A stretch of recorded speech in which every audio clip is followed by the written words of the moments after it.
16時30分になりました。後半は、エイジアンのコーナーになります。後半も引き続きよろしくお願いします。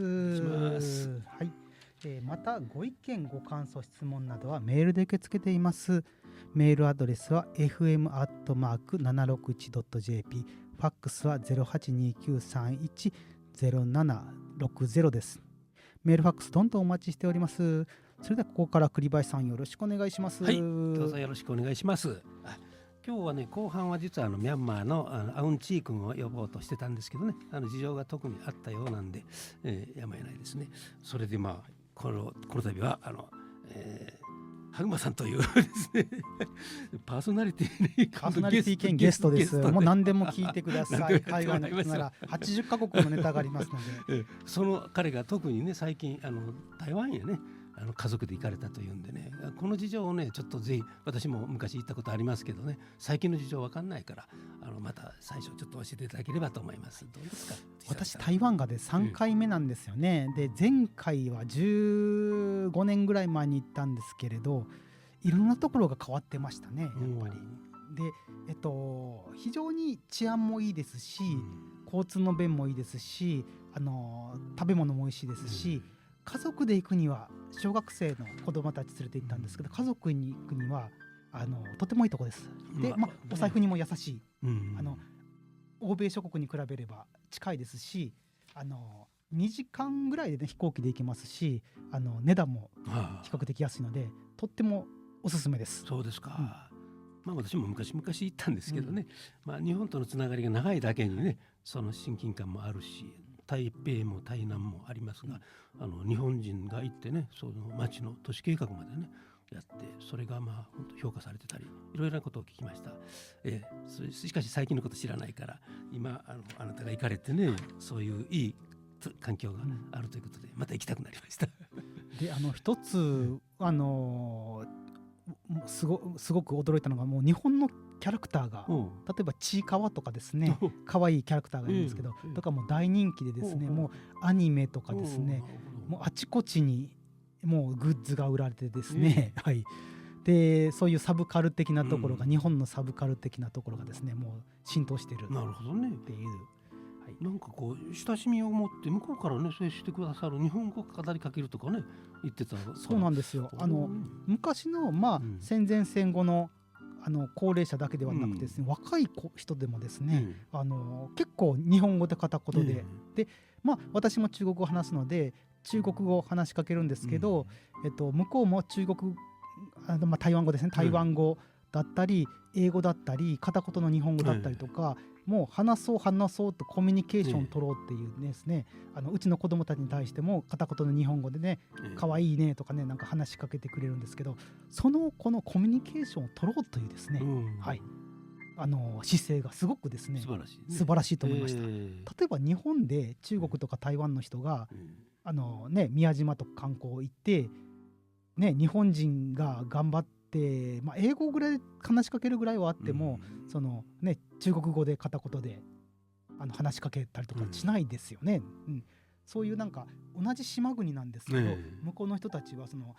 言葉を間違ってもいいから使おうっていう、なんか習慣づいてるのか何なのかすごいと思いました。あれはね、日本人もね見習ってですね、間違えてもいいのでもう話しかけるっていう。いろんな言葉、中国語と英語だったり優しい日本語だったりですね、いろんな言葉を使って、とにかく旅行者をもてなそうっていうですね、素晴らしいね。私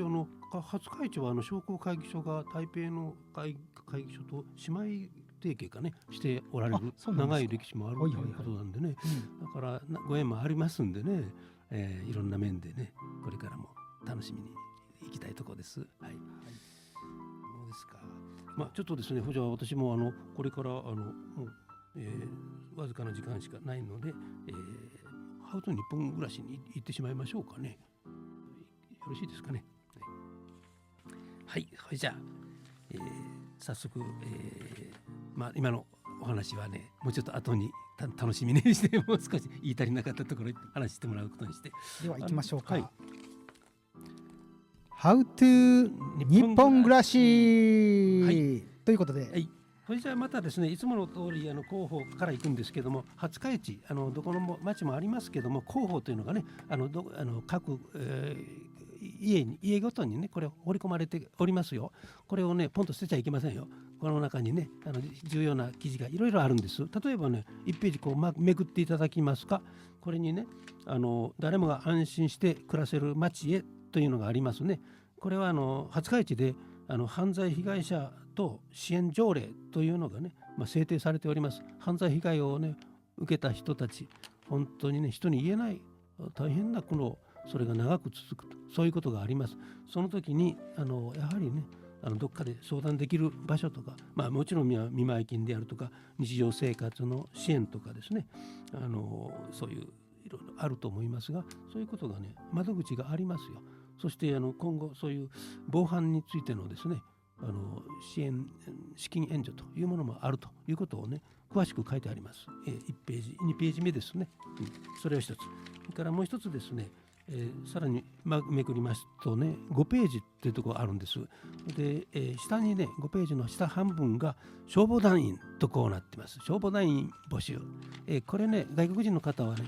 何のことかいう感じになるかも分かりませんがね、日本はやっぱりね地域でですね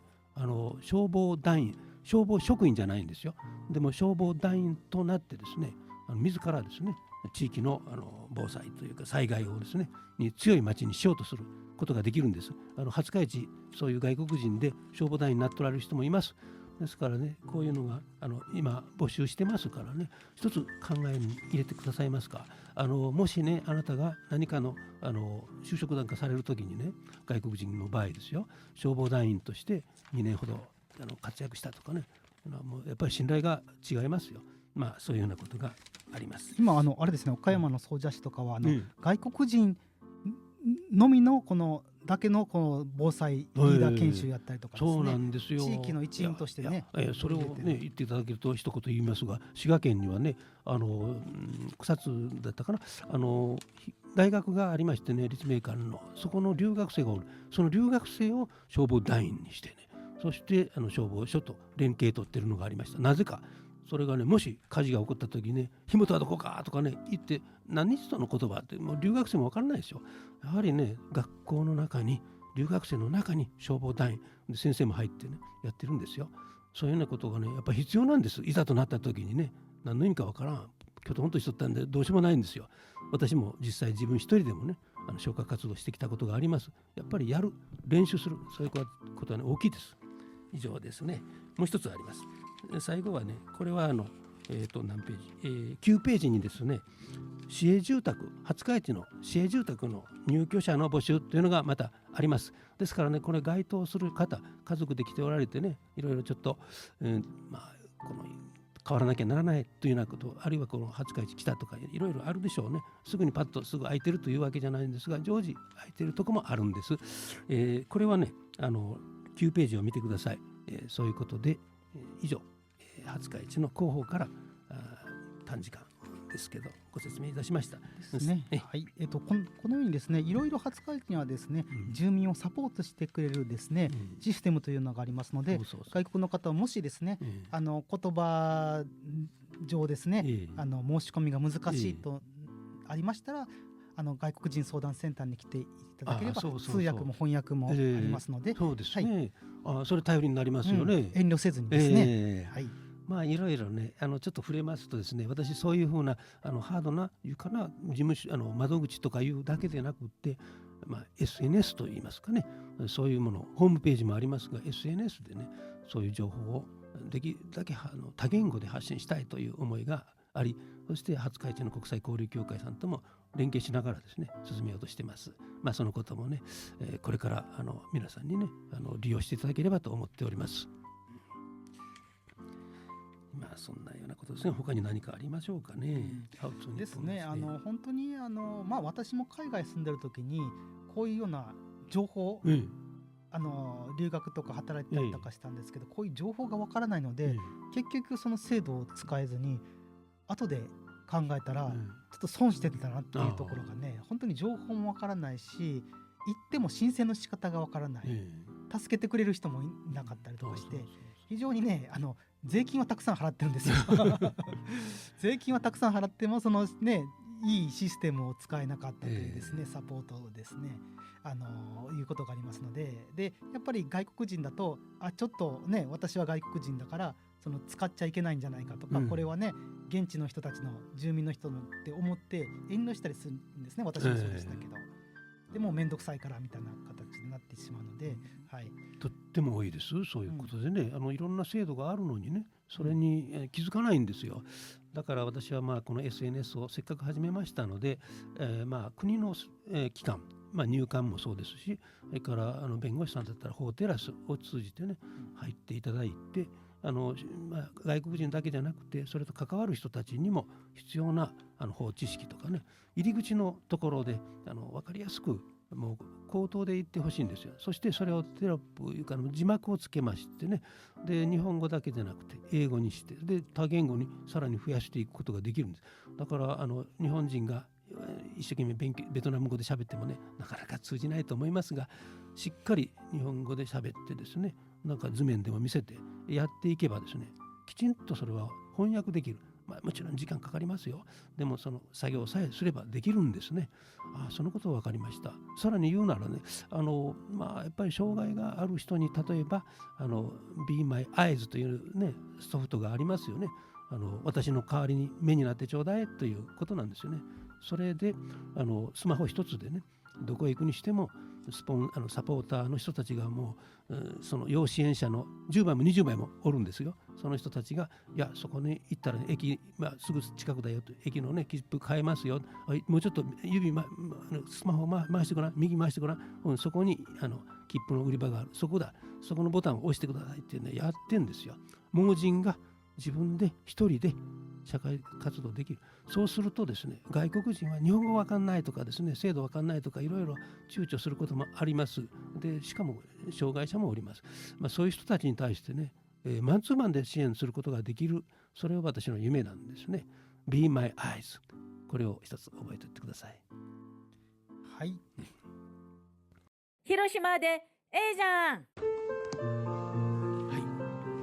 これで、本当に とてもノリのいい歌で本当ハグマさんいろいろなことを知ってて楽しくなりました。そこでですねここで、お話が、何か広島でじゃんということでね何でもいいんですけども、私は今日やっぱりミャンマーということがね一つ話題にもなりました。そしてミャンマーはね去年だったかな水害もありましたね。で軍部の独裁というかそういったこともありました。ウクライナからガザからね世界はもう本当に混迷を深めておるところだと思いますが、その中でね本当に被災地の出身者でね、そういう、広島でどういう活動をしているかを、ちょっとハグマさんの方からね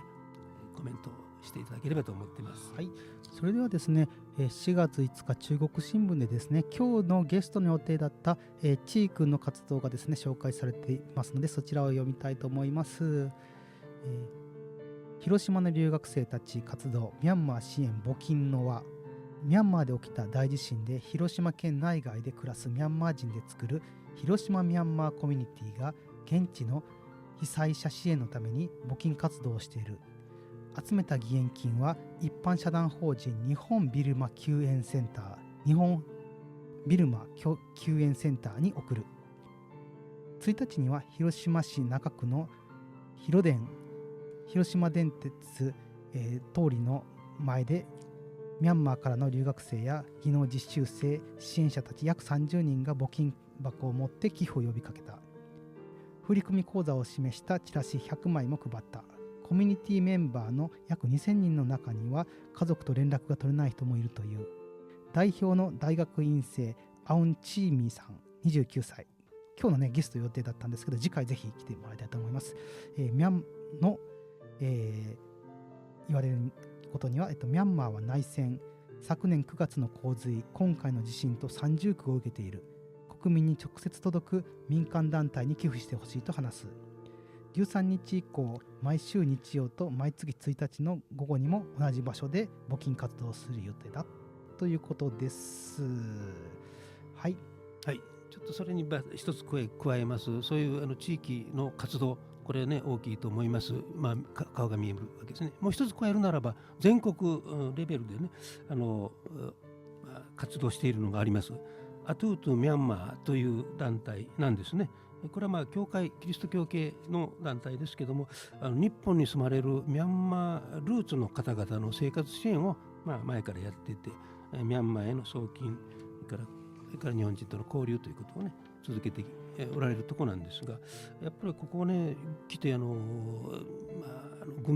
事政権になって以来ですね、いろいろ避難しておられる人が多いわけなんです、国内外に。そういった人との生活支援として送金されておられるようです。で、送金先もねホームページから見れるようにしておられます。そこもあるということをホームページでご覧ください。アトゥーというのは共にというね、そういう言葉らしいですね。はい、はい、それ以外にもですね、広島市内のですね、全8区役所とか原爆資料館、広島国際会議場、市の留学生会館にも募金箱を置いているというそうです。こちらの方は日本赤十字社を通して支援に、当ててもらうということです。あと写真でもですね、こちらですね、ちーくんとかですね、ミャンマーの方とか支援者がですね、広島広電の本通り電停前ですね、あちらの、交差点の通りの立ったところですね、そこで、活動している写真がですね、やっておりますので、はい、ぜひぜひねご支援お願いできたらと思います。一言加えるならですね、やっぱり災害というのはね、天災も人災もですね本当に厳しいんですが、日本は天災の国ですね。ありとあらゆる水害、台風、地震何でも体験しているわけです。だから日本人それに対してね備えという政治家がまずやらなきゃいけないことは天災にどう備えるかということになってたと思いますね。どんな武将でもねそれができない武将というのはねなかったと思うんですよね。だけどねこういうようなことがめったに起こらないというね、体験したことがないという災害が世界で起こっています。でそういう時にね日本の救援というのは、ね、大きいんですよね。そういう日本ではそういう技術がねそれなりにあってですね、で我々も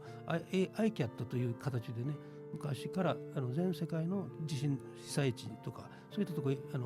救援行ったんですね。でその団体か我々はですね現地にエルサルバドルだろうがインドネシアだろうがミャンマーあそこはペルーとかねトルコとか行ってますね。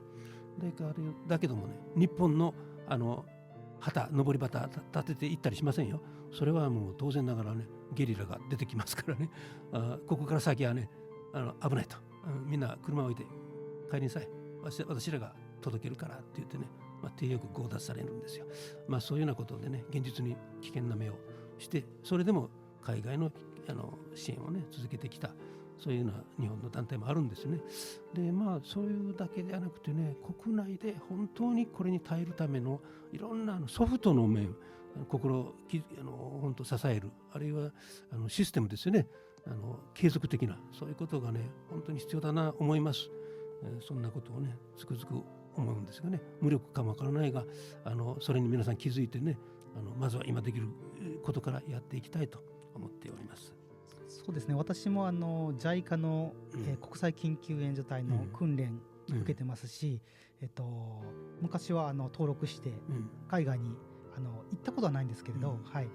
今もですねその関係者がミャンマーに行っているので、報告とか聞いてるんですけれど、行くだけが支援ではないので、もう本当に本当に少しでもいいのできちんとしたところを選んで募金をするっていうのもですね非常に大事ですので、さまざまな方法でですね、私たちのようにこういうふうにして情報を発信するというのもね一つの支援になるかと思いますので、さまざまな方法でですね、支援できたらと思い、それぞれがですねできたらと思います。なんとかね心をね伝えたいと思います。それがね YouTube、Facebook、X 何でもインスタグラムでもねやれるんじゃないかと。私がこの82歳がね今動画編集に取り掛かっていますが、もうなかなかね撮るまでどうしようもないんですが、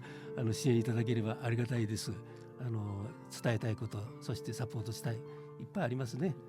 きっとね心強いと思いますよ。ミャンマーの話もっと私もですね、だいぶ昔ですけれどミャンマーに行って非常に向こうの人たち親切にしてもらったりとかですね、ミャンマーは本当に優しい人たちと、自然豊かなんですね、平和な国ですので、そういう話もですねまた、ゲストのチームに、お招きした時にですね話できたらと思います。ビルマの盾ごとに変えてくるんですけどね、この年ですとねやっぱりねなんか親近感をね感じるところです。はい、それではですね、55分になりましたのでそろそろお別れの時間です。ぜひご感想をもらえればと思います。この放送はですねアーカイブ動画にて YouTube チャンネル広島でエイジアンからお聞きいただけます。エイジアンホームページからもリンクできます。はい、次回もですね第2火曜日の午後4時放送しております。夢タウン廿日市市3階 FM 廿日市 A スタジオからお送りいたします。お相手は廿日市国際交流協会外国人相談センターのコータと一般社団法人エイジャンの栗林克之でお送りしました。はい、ありがとうございました。ありがとうございました。谢谢。再见。Thank you. Bye bye.